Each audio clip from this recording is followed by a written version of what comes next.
हं. नमस्कार मित्रांनो. तर सगळ्याला गुड नाईटच म्हणावं लागेल आता. टायमिंग भरपूर झालेला आहे आणि बऱ्याच जणांची मला कमेंट आली, मेसेज आलं की योगेश भाऊंच्या वर्षश्राद्धाचा व्हिडिओ टाका, व्हिडिओ पाठवा.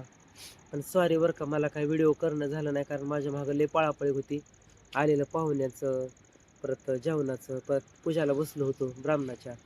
त्याच्यामुळं तिथं मला काही वेळ भेटला नाही. आणि लाईव्ह घेतलं असतं पण लाईव्हचं काय पाहुण्यांचं फोन यायचं मध्येच. काय काय माहीत नव्हतं ती लोबातली आपली. आणि त्यांचं फोन यायचं, कसं यायचं, काय यायचं, त्याच्यामुळे लाईव्ह घ्यायचं माझ्या डोक्यात बी आलं नाही. मग मनोज भाऊनं काही व्हिडिओ काढलाय ते तुम्हाला पाठवतेलं. तर भजनाचा, कीर्तनाचा परत कमेंट करून सांगा कसं झालंय कसं नाही. झालं वर्ष, झालं बघता बघता वर्ष. आता उद्या वैकुंठ सरात झालं म्हणजे परत मागं पडलं सगळं.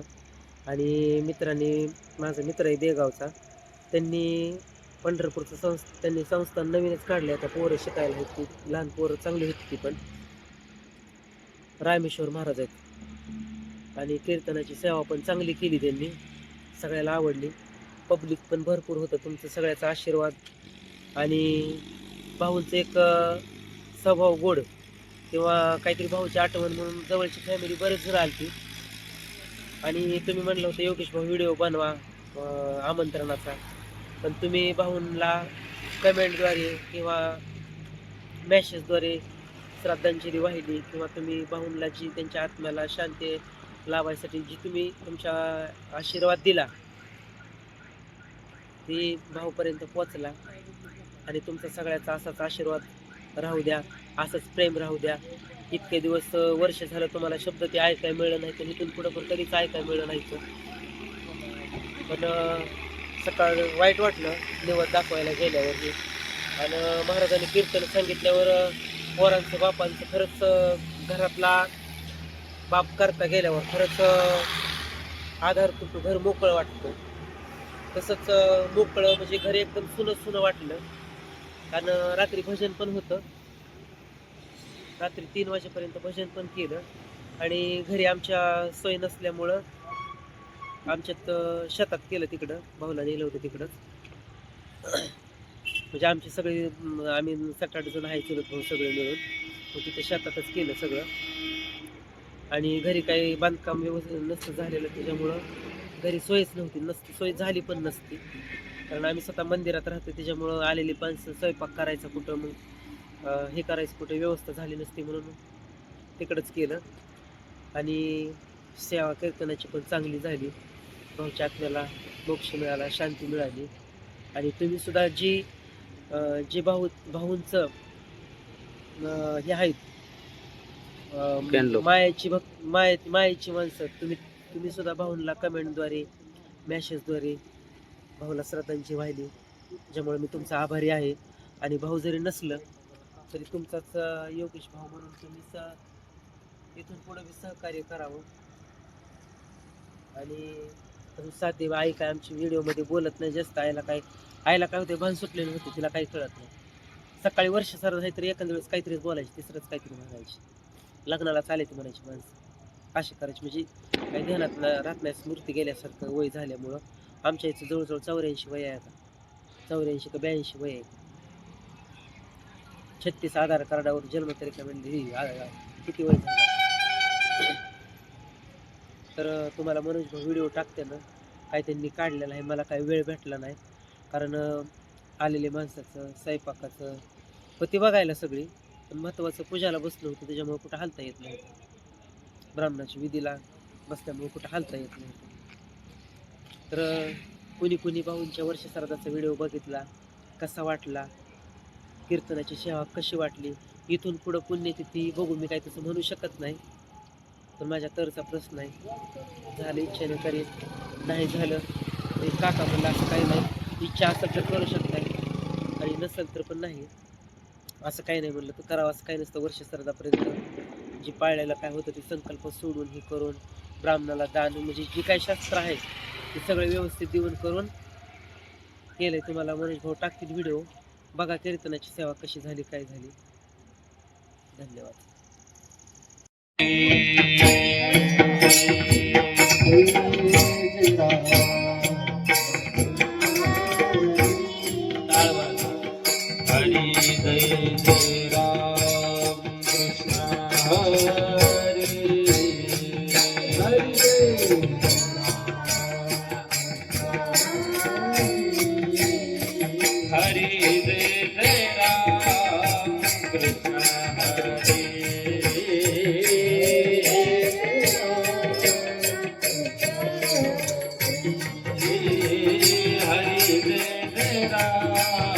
बोला.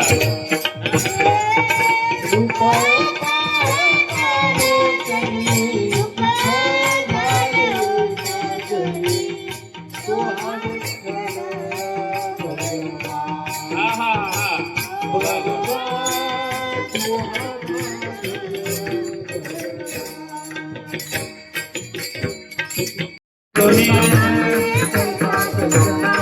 पाहता व गुण मिळते ना.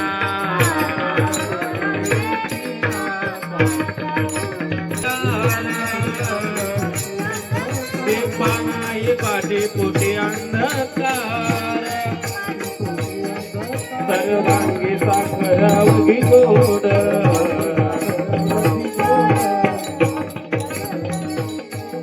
विठोबार फुमाई.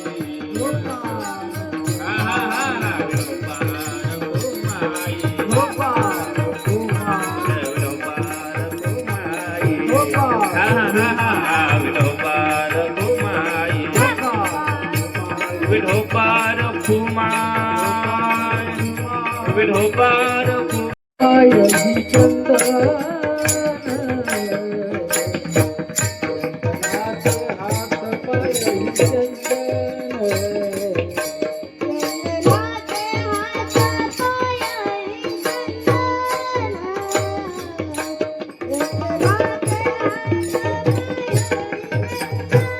बाहेरची मुलगी आपली बहीण आहे हे वाक्य जर आईनं आपल्या पोराला शिकवले, बापानं आपल्या पोराला शिकवले, तर मला वाटतं महाराष्ट्रातले अनेक अत्याचार होण्यापासून वाचले जातील. हे मायबापाचं कर्तव्य आहे.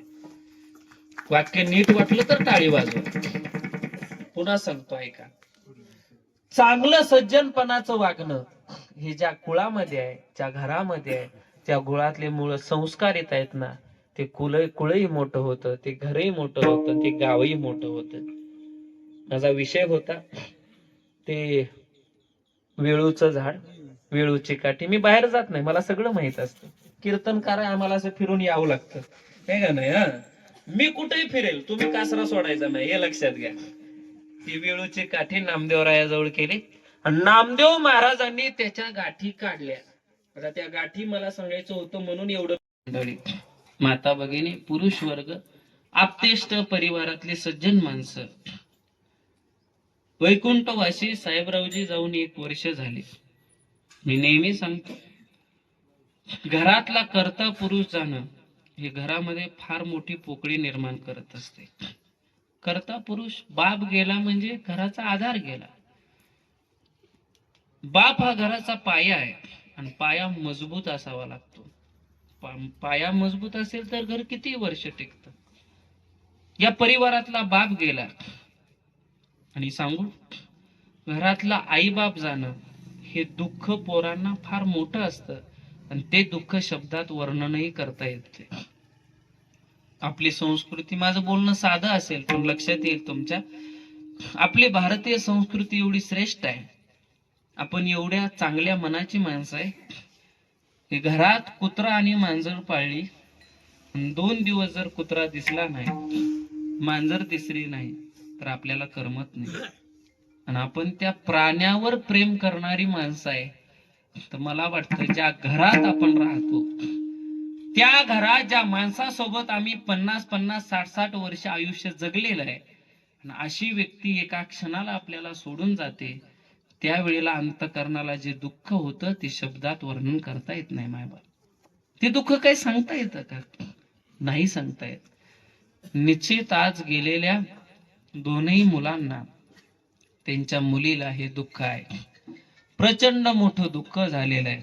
पण त्या दुःखातून सावरून आपल्या आई वडिलांचं, आपल्या बापाचं नाव मोठं करणं ही जबाबदारी पुढे त्या पोरांवर आहे. माझं शेवटचं वाक्य आहे आणि सेवा समाप्त करतो. नीट लक्ष देऊन ऐका आणि हे आवर्जून त्यांच्या मुलांसाठी आणि मुलीसाठी. तुमचे वडील काय करत होते, किती काय केलं काम, मला काही माहिती नाही, मला काही जास्त परिचय नाही, पण वाक्य नीट ऐका. 2ही मुलांना विनंती आहे आणि मुलीला विनंती आहे, बापानं केलेले चांगले काम, बापानं केलेला परमार्थ हा पुढं चालून मुलांना टिकवणं आणि परमार्थ करणं हे मोठं पुण्यस्मरणाचं निमित्त असतं. आपल्या बापानं केलेलं चांगलं काम पुढे चालवत नेणं हे ज्या मुलांनी केलं, मला वाटतं अशा गोष्टीला, अशा मुलांना अशा मुलीला चांगल्या संस्कार आणि चांगल्या सज्जनपणाची गरज दुसरं काही नाही. काय होतं, कशासाठी सांगतो ही सांगतो. काय झालं, आम्ही बोधले महाराज परंपरेचे, आपल्याला माहित आहे महाराष्ट्रात फार मोठी दिग्गज आहे. आणि बोधले महाराज परंपरा कर्नाटकात महाराष्ट्रापेक्षाही जास्त आहे, मोठी आहे. तिकडचा नियम असा आहे की आम्ही तिकडे गेलो म्हणजे एखादा कर्नाटकातला वारकरी मेला तर बापाची, मेलेल्या वारकऱ्याची माळ काढायची आणि पुढच्या पिढीच्या गळ्यात घालायची, कारण ती वारी चालली पाहिजे, नियम चालला पाहिजे. तर एक वारकरी मेला, आम्ही तिथं गेलो, त्या वारकऱ्याला 4 पोरं होती. लक्ष देऊ नाही का, आम्ही गेलो तेव्हा ती मुलं 4ही एकमेकात भांडत होती. कशासाठी? माळ घालायसाठी नाही. आता ती 4ही पोरं एकमेकात भांडत होती की बापाची शेती कुणाला, बापाचं घर कुणाला, बापाचा पैसा कुणाला, बापाची संपत्ती कुणाला, याच्यासाठी भांडत होती 4ही पोरं. आम्ही गेलो, वारकऱ्यातल्या गळ्याची माळ काढली आणि 4ही पोरांना बोलवलं, इकडे या बाबांनो, तुमचे वडील पंढरपूरचे नियमाचे वारकरी, महिन्याला पंढरपूरला यायचे, वडील तर गेले, पण आता हा वारीचा नियम तुमच्या 4घापैकी कोण चालवणार? तुम्हाला सांगू आश्चर्य, एकही पोरगा पुढे आला नाही, एकही आला नाही. त्यातला एक जरा बहादरच होता पोरगा. तो म्हणला, महाराज एक काम करा ना, हिमाळ तुम्हीच घेऊन जा, हिमाळ तुम्हीच घेऊन जा. मी म्हटलं, भल्या माणसा, अरे बापाचा पैसा तुला, बापाचा बंगला तुला, बापाची शेती तुला, रिकामी माळ मात्र आम्हाला, रिकामी माळ आम्हाला. सांगू, बापाची ऐहिक संपत्ती आपण जशी स्वीकारतो, बापानं कमवलेला पैसा जसा आपला होतो, बाप मेला की घर जसं आपल्या नावावर होतं, बाप मेला की शेती जशी आपल्या नावावर होते, तसं बापानं केलेला परमार्थ सुद्धा करणं हे पोराचं काम आहे. नामा म्हणे केशवराजा, नामा म्हणे केशवराजा, आणि केला नेम चालवी माझा, किंवा तुकोबारायची भाषा, माझ्या वडिलाची मिराशी गा देवा आणि तुझी चरण सेवा पांडुरंगा. हा नियम जर पोरांनी चालवला तर मला वाटतं सज्जनपणा याच्यापेक्षा दुसरा कोणता नाही. महाराजांनी तेच अभंगाच्या शेवटच्या चरणात सांगितलं, तुका म्हणे तैसा सज्जनापासून अन पाहता अवगुण मिळेचे ना ज्ञानेश्वर. महाराज ज्ञानेश्वर माऊली, ज्ञानेश्वर माऊली, पुंडली कवरदा पंढरीनाथ भगवान जय, ज्ञानेश्वर महाराज जय. तुकाराम तुकाराम तुकाराम तुकाराम तुकाराम तुकाराम तुकाराम तुकाराम तुकाराम. उभं राहायचंय सर्वांनी, अभंग म्हटला जाईल आणि पुंडलिक झालं की फुलं टाकायचे. विठ्ठल जय जय विठ्ठल जय, विठ्ठल जय जय विठ्ठल, विठ्ठल जय जय विठ्ठल,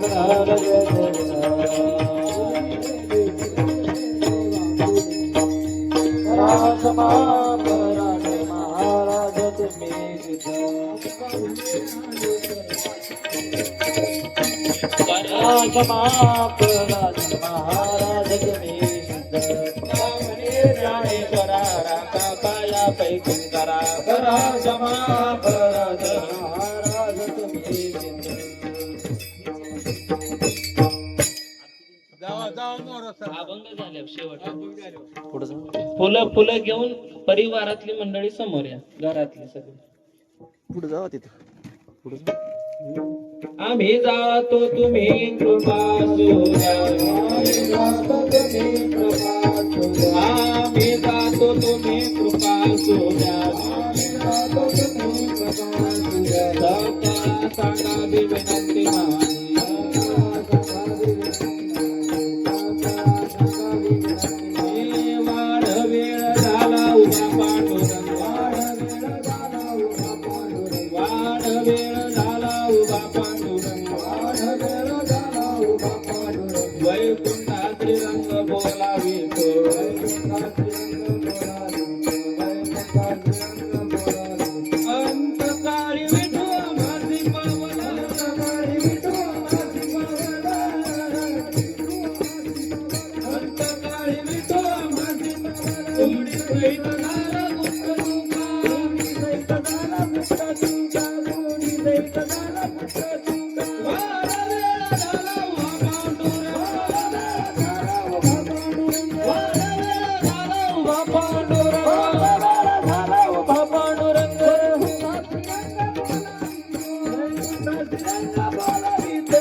श्री ज्ञानदेव तुकाराम पंढरीनाथ भगवान की जय.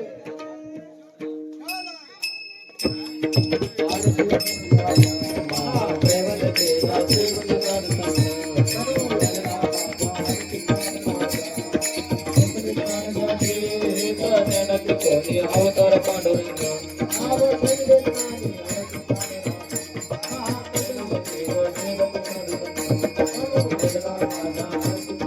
प्रगट जय बोले विश्व ब्रह्माची खेळे राम जनार्दनी चरणी मस्तक ठेवले आरती नारायण महाप्रबल केला सेवक दास अनु वेदना माझा आरती नारायण हरति तुकाराम स्वामी सद्गुरु रामा सच्चिदानंद मूर्ति आया कव्या हरति तुकाराम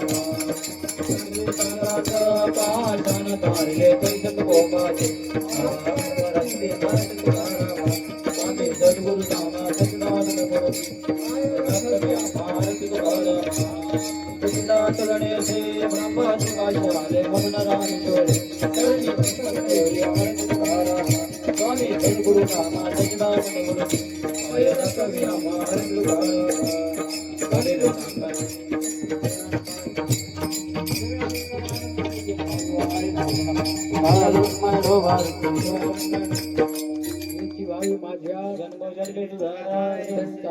संत संगे सर्व काय कंड प्रेमाचं कलहा घ्यायचे दान हरिचा वार करी वारे न चुको दे विठ्ठल रुक्माई ठोपा मागणे ते तुझ प्रती आहे हे शेंदरे पाहे पांडुरंग निर्वेच मत दे आणि तुझे काही न मागो दे तुका म्हणे आता अवतार तू होई मजटे विपाई संताची या संतास निर्वेच मत दे आणि तुझे